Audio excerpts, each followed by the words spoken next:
Let me tell you about one of the first pieces I danced with Linda's company. It was a solo that I created called Cadenza. I had actually choreographed Cadenza in its earliest version in 1977, so it had been around for a long time and it was kind of a signature piece for me. I created a cadenza without a concerto.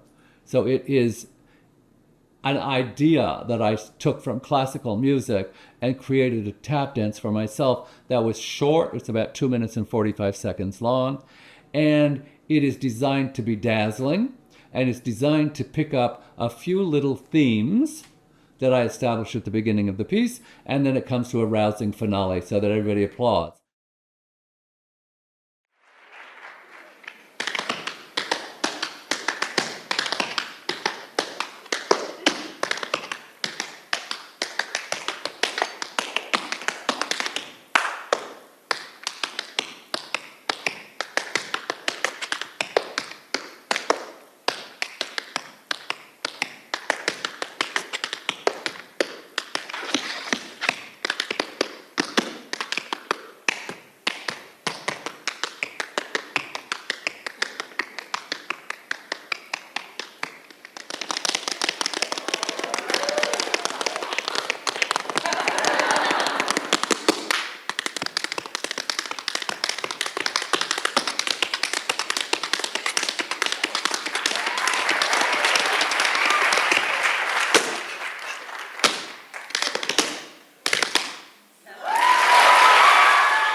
I wanted you to talk a little bit about working with Ray on Yeah. 5 and 10. Well, Ray McNamara and I have done many collaborations together. 5 and 10 was one of our very first. And the reason it's called 5 and 10 is the rhythms are in 5-beat and then 10-beat measures. So taka-ta-taka-ta-dee, taka-ta-taka-ta-dee. That's a 5 and 10. And Ray had a background in some Indian music of India, and I was interested in anything that was odd meters. Ray's always on stage. He's in no way my accompanist. Right. We're partners. Right, And there's a duet, not a solo with music. right.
One of the pieces that I choreographed for the company, Rhapsody in Taps, was called Just Around the Corner.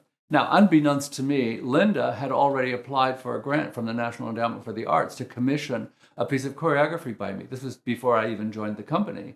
Then I joined the company and she got the grant and I did the piece. And I actually got to dance in it. So Just Around the Corner is a piece that's done in very close collaboration with the musicians. It starts off as a blues, a very, very slow blues, and then it evolves into a bunch of different kinds of musical styles and ends up as this sort of Balkan folk dance where we're running around in circles like this with our arms around each other and dancing in beats of 7 and 11. And the very last piece of it is something called an oxtail rhythm, where the rhythms go 15 beats, 16 beats, 15 beats, 14, 13, all the way down to 1, and boom, the dance is done.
other collaborations that we've both done that there's a parallel. You worked quite a bit with Althea Waits. Oh, Althea. Single Petal of a Rose. Mm-hmm. Now, Single Petal of a Rose is a piece by Duke Ellington that you listen to that music and you would never imagine someone tap dancing to it. It was a stunning piece. It's a beautiful, very, not sad, but wistful ballad in a very classical mode, although it's a jazz piece. And it's done with what is called rubato, where the beat just stretches out and then pulls back in and then rushes ahead like that. So there's this sort of emotional undertone of the dancing with this emotional overtone of the music. And there was this collaboration, and I felt that she was playing music and I was dancing in the spaces between the notes. And it was one of those pieces where I was not dancing the music, I was dancing with the music. Right. And it was very much like both an internal dialogue and an external dialogue, which was this very moving for me. I was always moved dancing it. And it was very lyrical. It's kind of the last thing you would expect from tap dancing.